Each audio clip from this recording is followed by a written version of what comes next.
What's up, guys? Totally different spot than usual.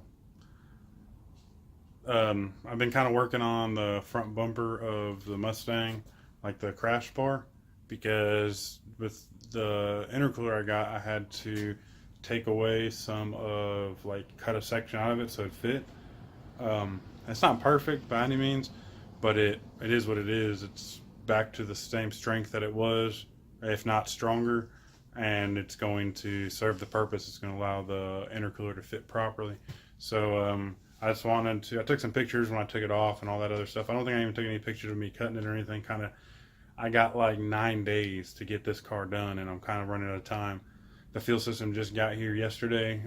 Today's Sunday, and I'm still trying to finish this bumper, or this crash bar, so I can get the intercooler and stuff back in, and then I can do the fuel system. But I'm gonna flip the camera around here and show you guys what it looks like. Okay, guys, here it is. So it ain't the prettiest thing, but I'm learning, and my buddy Pookie helped me out a lot, and my friend Sammy helped me out a lot to get this done. But so you can see here, I cut about an inch and a little more than an inch out of it on both sides, and just boxed it in. It would look like that all the way down, like the two boxes, but I cut it out and then just boxed it in all the way down. So now the intercooler sits between right here and the condenser, and I think I got like a 1/2 inch on either side. If not, probably a little less, but. So yeah, you get the basic picture of what I did. As I said, it ain't perfect by any means. I'm gonna prime it and paint it white so it doesn't rust any further or anything like that. But it's gonna serve a purpose. It's all hidden behind the front bumper anyway, and it's just practice. Eventually I want to be good at welding and all that stuff, so when I make more cars I can do more custom work, and the only way to get good at it is by practicing. So I did a little bit of it, not too much, because I'm short on time. I would like to have done it all and just kept fixing my mess ups and keep going, but just didn't have time. So Pookie and Sammy helped me out a lot. But gonna hang this up, probably do a little bit more sanding on it, hang it up, and just paint it with some white paint primer and be done with it. Bolt it up tomorrow, put the intercooler in on my lunch. I'll probably film a little bit of that just because I haven't filmed any of it. And then hopefully start the fuel system tomorrow, which would be amazing. I'm gonna do like a small unboxing on that tomorrow too, just so you guys see what came in the box. I have not received the fuel rails yet. Well, I'll just talk about all that stuff tomorrow. Yeah, so I'm gonna hang this thing up and get going on that.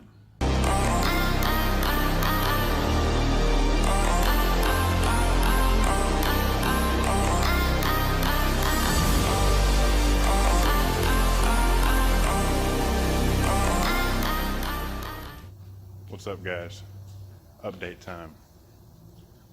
Core support's back, or I guess that'd be a crash bar. It's back. It's on the car. Show you a little bit of that. I'm using aluminum straps to hold it in. The top ones are done, the bottom ones still aren't. The belt's on. I think the last time I showed underneath the hood, the belt wasn't on.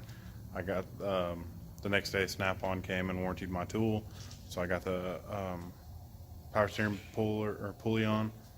Yeah, so I'm gonna turn the phone around and show you guys what that I guess it's a crash bar, looks like, with that notch cut out for the intercooler. Okay guys, there it is. See that notch that was cut out for the intercooler to sit? Has a little bit of room on each side.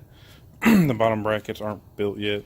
They will go from the bottom, from those bungs right there, to the radiator core support. These are just some aluminum like strips of metal. The top ones are flat, the bottom ones are a weird angle. I've already made the brackets for them. But got the cooling fan in, the serpentine belt back on. I still have to put the heat blanket around the hot side of the turbo.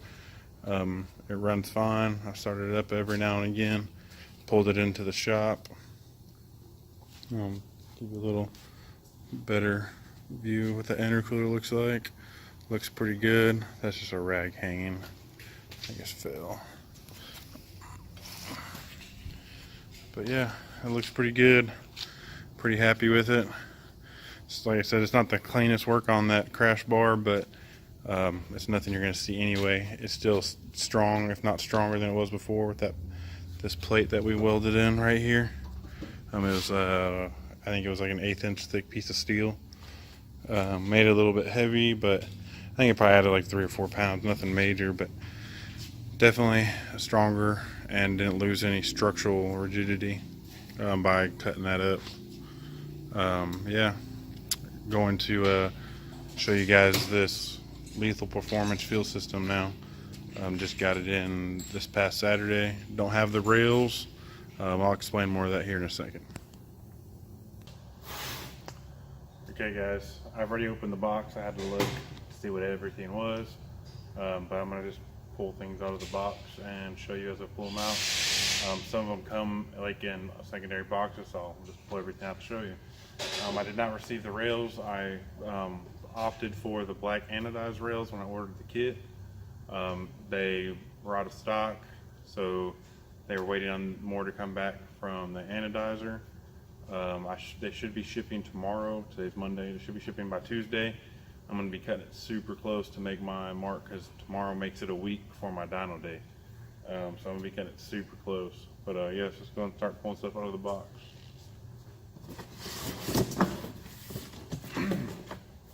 First thing in the box is a Aeromotive 13110.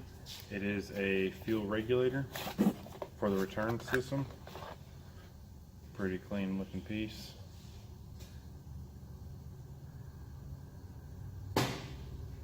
Pretty nice. It actually gets mounted like this. Has the spring in it, I guess, for if you want to have a different pressure, and it has all the AN lines adapters in there.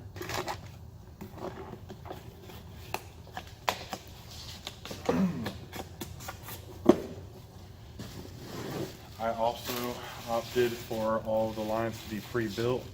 Like I said, I'm on a time crunch here, so it was less work for me to do. All these are supposed to be ready measured and ready to install. All I do is run them from the tank up to the front to new fuel rails. I think I'm going to start that like tomorrow. I'll film all of that stuff too. But yes, this is all the lines for to go from the tank to the front, to the fuel rails, and then back to the back for the return. So this is AN10 and AN8 line with the fittings already on them.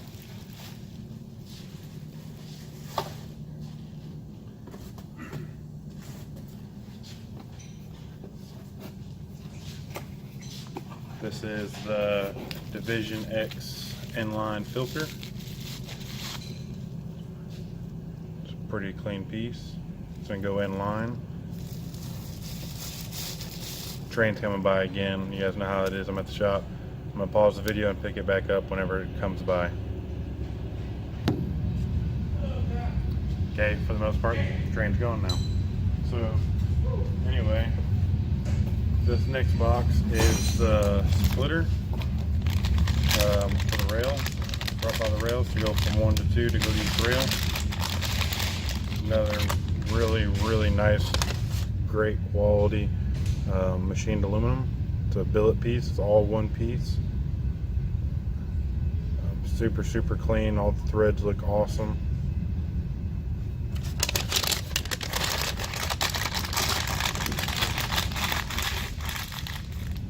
All the packaging is real nice and tight as well.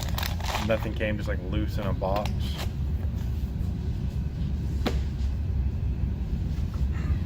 This is going to be the fuel gauge that goes up on the lines by the rail, past the regulator, so you see what you're regulating your fuel down to. It's a Division X gauge. Pretty nice little piece. Nothing too crazy. Just a nice little clean gauge. It's going to be under the hood, just so you can monitor fuel pressures, which is pretty cool. Eventually, I'm going to end up putting one inside in the cluster, but for now, I mean, it's pretty awesome that it came with it. Definitely something that it didn't have to come with, and I didn't see many other kits that came with it. It's a nice little extra.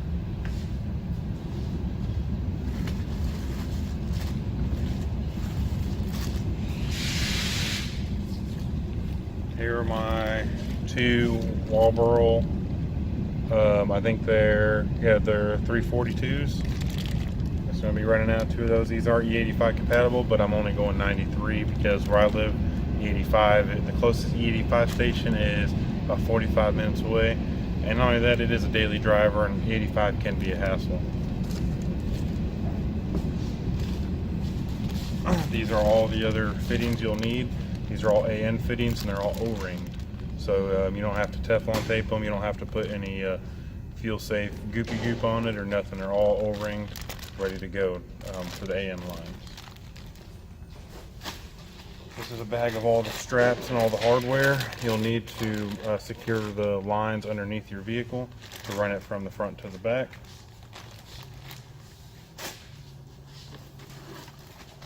This is one of the main reasons why I went with the Lethal Performance. They already have they already have a wiring loom kit with the relays already plumbed in and everything. I mean, it takes all the work out of it. They did all the work for you. It already comes with the plug to plug into the top of the fuel hat and everything. I mean, this literally right here makes it easy. It's practically a plug and play kit at this point, where a lot of other kits, it just came with a loom of wire or nothing and you had to figure it all out yourself. Like I said, it's nothing that would be hard for me. I mean, it could be hard for a lot of people, so good reason why to get this Lethal Performance kit. But I'm on an extreme time crunch. I'm running low on time, so this is going to cut a lot of time out. I can just plug it in, run it from the back to the front, done. You know, makes it a lot faster, a lot easier.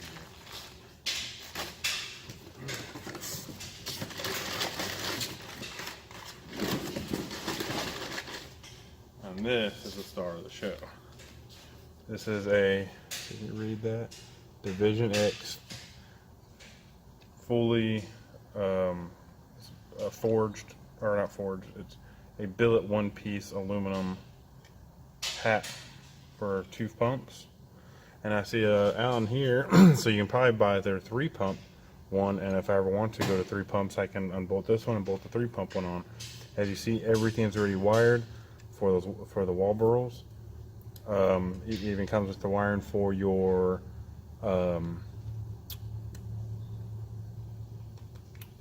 field level sender. And I also opted for the kit for my field level sender, so I'll just transfer it over to here, hook these up. It's good. Remember I told you to plug and play.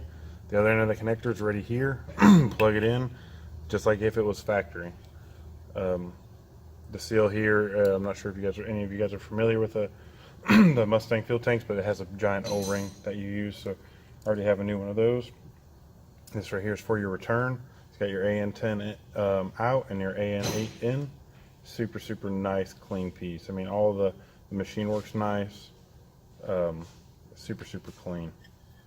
So yeah, that's everything minus the fuel rails. The fuel rails, like I said, are not here yet. They should be here by like Thursday or Friday, which would be awesome. So What's up, Brett? They should be here by like Thursday or Friday, so it's just gonna be cutting it close, guys. But just wanted to show you guys this fuel system. Just wanted to show you guys this fuel system, and I mean, honestly, man, it's nice. I highly recommend it. I can't speak for other fuel systems that I haven't gotten before.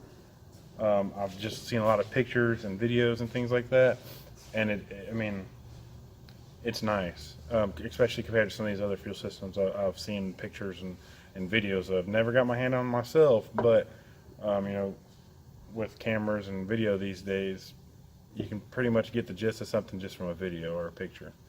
But yeah, highly recommend this fuel system. Like I said, it is a bit pricey. I got it. I purchased it when the Black Friday sale was going on, so I did get I think 10% off, which, you know, took a couple $100 off, so that was nice. But it's worth it. I mean, you get what you pay for, and when you're doing something like a fuel system, that's something you definitely don't want to skimp out on, because you'll be biting you in the butt in the long run, and then you end up buying another fuel system, and you just keep spending money just to get something that if you'd have bought right the first time, you saved money. All right, guys, thanks for watching Loud But Slow. Talk to you guys later. Out. Bye!